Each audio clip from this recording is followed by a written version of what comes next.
It only happens once in a while, but when a quarterback gets in trouble, he has nobody to throw to, and he doesn't want to go down for the sack, he dumps the ball.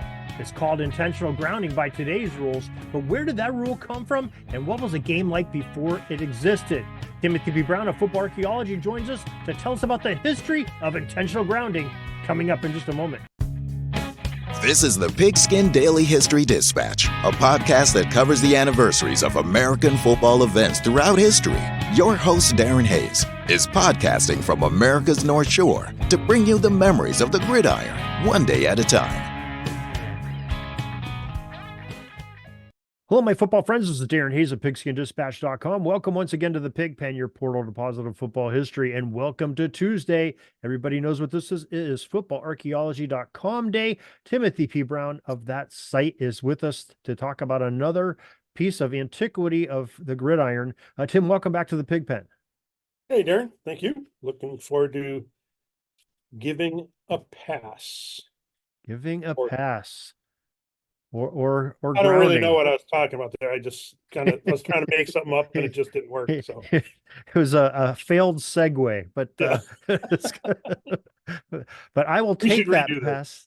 I'll take that pass and introduce that you have a tidbit from I believe it's a couple years old now, titled "How Intentional Grounding Came to Pass." I'm sorry, January of 2023, so a little over a year. So, a very interesting title here, Tim, and we'd love to hear more about this subject. Yeah, so I mean, I think I don't always come out and say it in my writing, but I generally have some kind of broader purpose when I write a story, trying to point something out. And this to me is an example of how when you create, you come up with a new rule, something like the forward pass and making that legal in 1906. They don't always get all the rules just right. They change, they put out the rules. They think they got it. They've got, the right set of rules. And then it turns out they got to change something. So then they change that, and then somebody does something else. So they change that. And so there's this kind of back and forth of rule changes until they, more or less start getting it right, or at least, for a while. And so this is like one of those classic examples. And I'm going to try to lay this out. I think it's clear enough in writing, but whether it's going to be clear enough speaking, or talking through the issue is another story. So I'm going to try to do it. I'll do first kind of a couple of years of issues, and then I'm going to go back to the issue of what makes an incomplete pass. Okay, fair enough. So in 1906, that's when the pass was first legalized. And at the time, you had to throw the pass. The passer had to be either 5 yards left or right of the center at the time they threw the ball. And passes thrown over the goal line were, turnovers. And incomplete passes were turnovers, right? So then in 1910, they changed it. So instead of having to be 5 yards left or right of the center, you had to be 5 yards behind the line of scrimmage. And that was at the same point where the checkerboard field went away. So it changed some of the running rules for the first guy receiving the snap. And in 1910, they also made it illegal for a pass to travel more than 20 yards in the air. And they only kept that for 2 years and dropped it. So there were different things, different pressures, people trying to restrict the pass, people trying to open it up.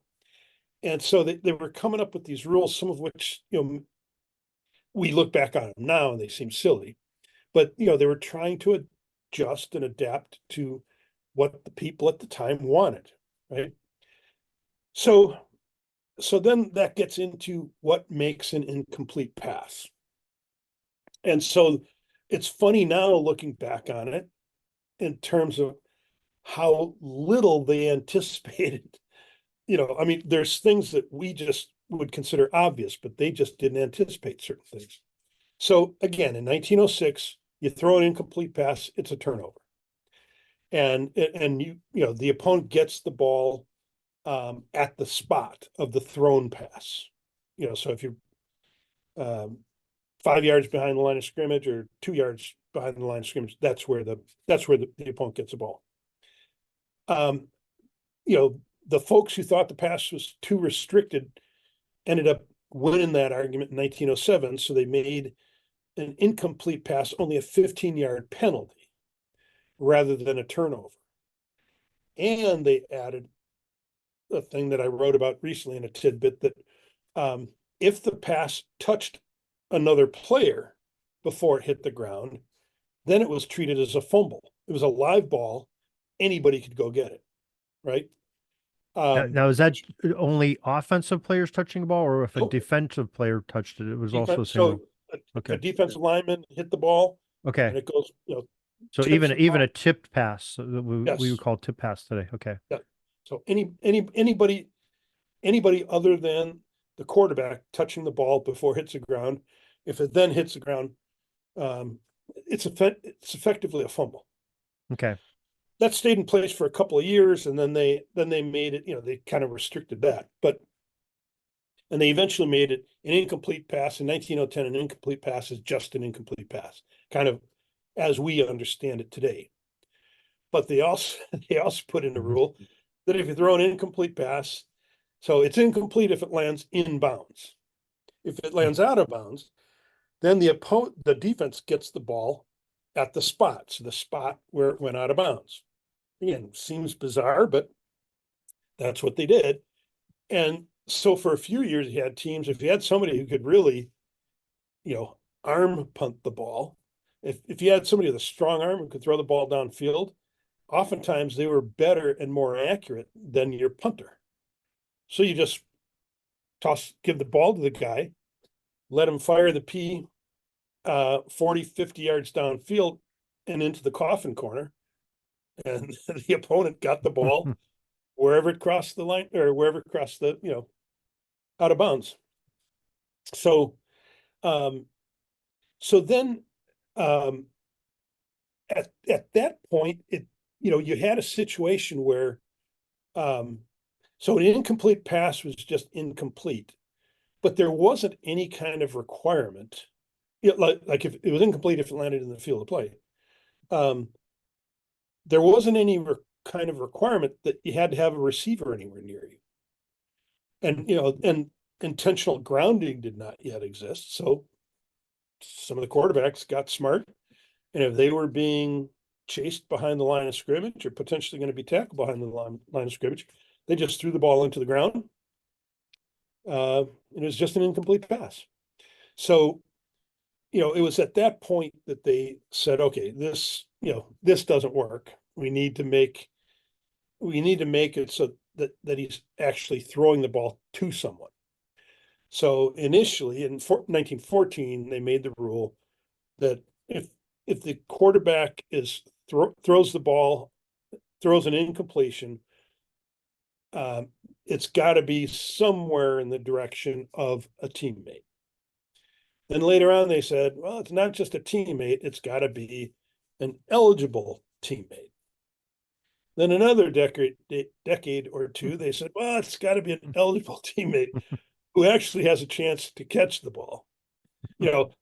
So it's just it's a great example of how the rules kind of got more restrictive, right? Mm-hmm. And in our world, I mean, if anyone who's living today looks at those rules and say, well, yeah, that makes total sense, but somebody had to think those things up and somebody had to come up with those. And, and it was just in reaction to different players applying the rules to their advantage. And so they had to modify the rules, over time to have them make sense the way we think they make sense today. Yeah, I mean it's interesting to think about the forward pass and intentional grounding in those respects, especially when you compare it to. I mean, most of us are probably familiar with what the NFL rule has probably been for the last decade, where if the quarterback gets outside the tackle box, he can dump the ball before he gets tackled. But the thing that's amazed me about that is I expected sack totals to go way down, at the professional level with allowing them to do that, because you got to think you probably have pretty close to 40 or 50% of your passes are thrown outside the tackle box. The quarterback gets outside the box. But it doesn't seem like the sack totals are depreciating at all. They're seem either staying the same or maybe even increasing in some cases. And I think that's kind of an interesting statistic that, that those numbers still stay where they are with that newer rule. Yeah, well, I mean, I think a lot of the explanations just defenses are a hell of a lot more complex. They hide things, much more effectively. They play all kinds of games that people didn't, I mean, you think about a term like blitz. Well, that's if it's called a blitz, it pretty much tells you that's a post-World War II thing, right? I mean, they did some of that before, but not anywhere near, I mean, they're still doing 7-man lines, going into that period. So, it was harder to blitz if you only have like one or two linebackers or backers up, as they called them then. So, yeah, and so yeah, you have more mobile QBs. So but defenses are just pretty darn good. But the thing that really points out though is and colleges allow intentional grounding in certain respects. High schools still don't allow it. But it just points to the pressure at the time was, we want our best quarterbacks to stay in the game. We don't want them to be injured. We make money when we have Tom Brady in the huddle and throwing the ball. And so, that's what led to that rule. It wasn't any, there's no inherent football reason for it. It's because they want their best players to remain there on the field. Yeah, It's why quarterbacks, NFL teams mostly keep their starters in all game. College teams pull their studs out. NFL teams don't, because they want TV viewers to continue watching the game. Yeah, you just think at this the 2023 season that just got done a month or two ago, and you think the Minnesota Vikings. It was much more fun to watch them when Kirk Cousins was healthy and playing than the 5 or 6 guys that came in after him the rest of the season, or Joe Burrow going down in Cincinnati. He's much more fun to watch than some of his replacements. So yeah, I agree with what the NFL is doing, because that's what us fans love to see. We want to see offense. Yeah. So even in a losing effort, you'd rather see them out there with their best players, giving it the old college try. Absolutely. Well, Tim, interesting subject and great explanation of these historic rules, these almost ancient rules now that seem so foreign to us. And that's what we love about football archaeology and some of these things that you share with us. Maybe you could tell the listeners how they too can partake in looking at some of these articles that you have. Yep, just go to footballarchaeology.com. When you go there, there's going to be multiple options to sign up. You can sign up for free. There's a paid option. You can also follow me on Twitter, Threads, or on the Substack app. So whatever suits your fancy.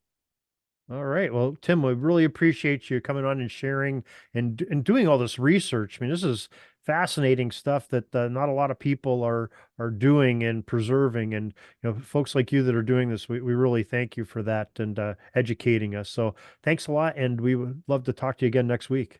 Okay, very good. We'll see you then. That's all the football history we have today, folks. Join us back tomorrow for more of your football history. We invite you to check out our website, pigskindispatch.com, not only to see the daily football history, but to experience positive football with our many articles on the good people of the game, as well as our own football comic strip, Cleat Marks Comics. Pigskindispatch.com is also on social media outlets, Facebook, Twitter, Instagram, and don't forget the Pigskin Dispatch YouTube channel to get all of your positive football news and history. Special thanks to the talents of Mike and Gene Monroe, as well as Jason Neff for letting us use their music during our podcast. This podcast is part of the Sports History Network, your headquarters for the yesteryear of your favorite sport. You can learn more at sportshistorynetwork.com.